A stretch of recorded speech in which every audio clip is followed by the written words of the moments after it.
이 사건은 1982년 10월 17일에 공소시효가 끝남으로써 이제는 범인을 붙들어도 처벌할 수가 없게 됐다. 경찰과 검찰과 법원과 언론이 고문과 조작과 오판과 오보로서 무고한 사람들을 고생시키는 틈을 타서 범인은 면죄부를 받고 만 것이다.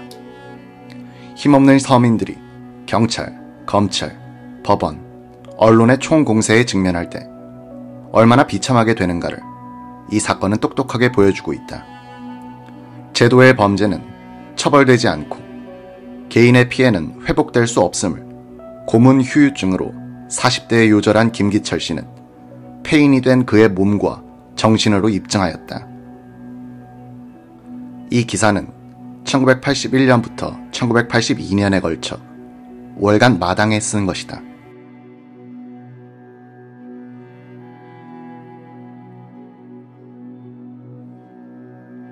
기철, 형욱 씨는 표정없이 담담한 모습이었고 울음보를 터뜨리는 가족들은 아무도 없었다.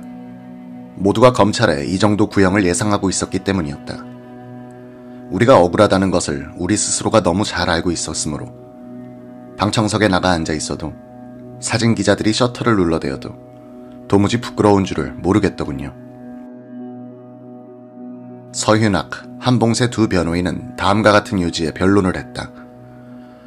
검찰이 쫓고 있는 주범 박영태가 실존 인물인지 가공 인물인지 기록상으로 보아 희미하다. 변호인 측은 박태형 씨와 박영태는 동일 인물로 본다. 박영태가 없는 이상 또 박태형이가 주범이 아니라면 공소 유지를 할 수 없다. 검찰의 기소 사실과는 정반대로 근하군의 아버지는 지물을 밀수한 적이 없고 형욱 씨는 기철, 금식 씨와는 알지 못하는 사이다. 여교도가 이 중대 사건의 큰 돈은커녕 외상 약속만 받고 죄수를 불법 출소시키겠나. 검찰이 제시한 증거는 증거 능력이 없는 것들이다. 수사에 관여해서는 안 될 사람이 수사에 관여했다.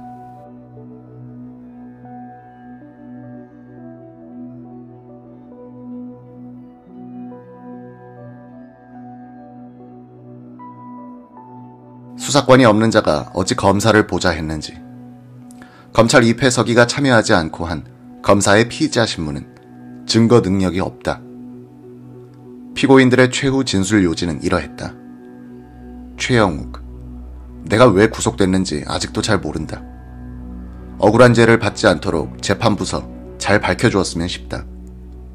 김금식, 나는 어떠한 벌을 받아도 무방하다. 나의 거짓 자백 때문에 무고한 사람들을 욕보이고 있으니 미안할 뿐이다. 검찰은 불가능을 가능케 만들었다. 하지도 않은 짓을 했다고 거짓말을 하면 그 말에 따라 증거를 만들었다. 김기철, 자다가 생각해도 괘씸하다. 여광석, 몇 사람의 연극에 의해 15년 징역이라니 억울하다. 죄가 있다면 그날 당직한 죄밖에 없다. 이석연, 억울하다. 고화욱, 잘 판결해달라. 정시식, 직무유기했다면 천벌을 받겠다. 왜 이 법정에 섰는지 억울해서 잠을 못 이룬다.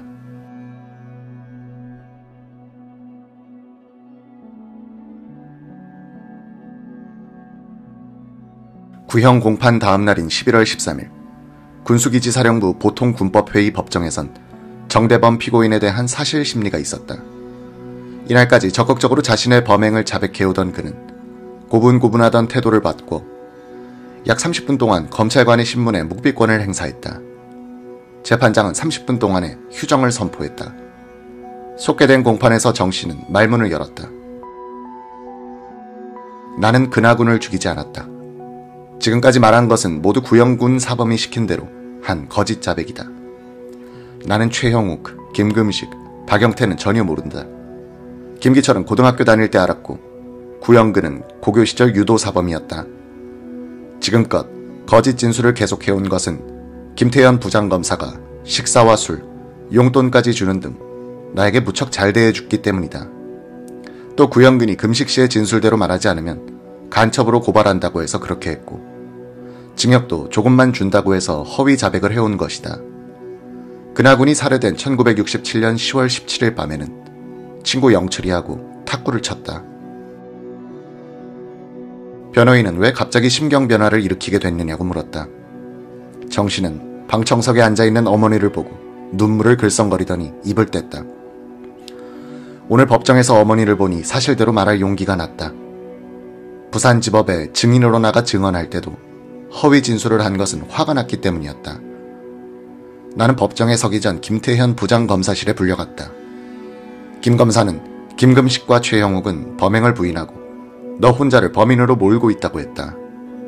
나는 저들만 살려고 한다고 생각하니 분통이 터졌고 그래서 네 사람이 공모, 근하군을 죽였다고 말했다.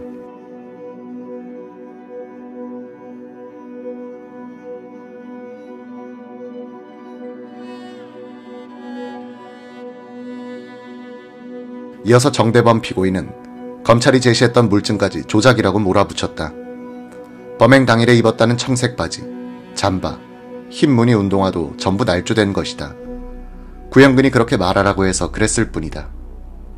이로써 검찰 측에 가장 열성을 내어 협조를 해왔던 두 사람은 마지막 순간에 와서 자신들의 진술을 뒤엎으며 검찰 수사의 진상을 폭로하고 나온 것이었다. 검찰의 성체를 지키고 있던 두 수문장은 스스로 성문을 활짝 열어젖히고 변호인단에 투항한 셈이었다. 정대범 씨가 갑자기 태도를 바꾼 것은 바로 전날 검찰이 형욱, 기철, 금식 씨에게 사형을 구형하는 것을 보고 자신이 속았다는 판단을 했기 때문일 것이다. 아직 철 모르는 애송이 청년 정대범 씨는 군대 생활하는 정도의 징역을 주겠다는 구사범의 말을 믿고 있었던 듯하다. 불우한 소년기를 보낸 금식, 대범 씨 모두가 이모와 어머니의 모습을 보고 가슴속에 잠재워둔 양심과 용기를 다시 일깨울 수 있었다고 말했다. 1심 선고 공판은 구형 열흘 뒤인 11월 22일에 있었다. 그동안 세 판사들은 부민동의 한 여관에 틀어박혀 공판 서류를 검토했다. 검찰의 공소사실 기록만 해도 13,000여 쪽에 이르렀고 변론 기록은 56쪽으로 매우 짧았다. 판사들은 이 방대한 기록을 3번씩 검토했다. 선거 공판 날 부산지법 법정에는 오전 10시부터 방청객들이 몰려들기 시작, 서로 먼저 들어가겠다고 다툼이 벌어지기도 했다. 10시 37분, 말쑥하게 면도를 한 7 피고인들이 입장했다. 김금식 씨는 늘 깨끗한 한복을 입고 있었는데 양심선언 이후에는 남루한 수의로 옷차림이 바뀌어져 있었다.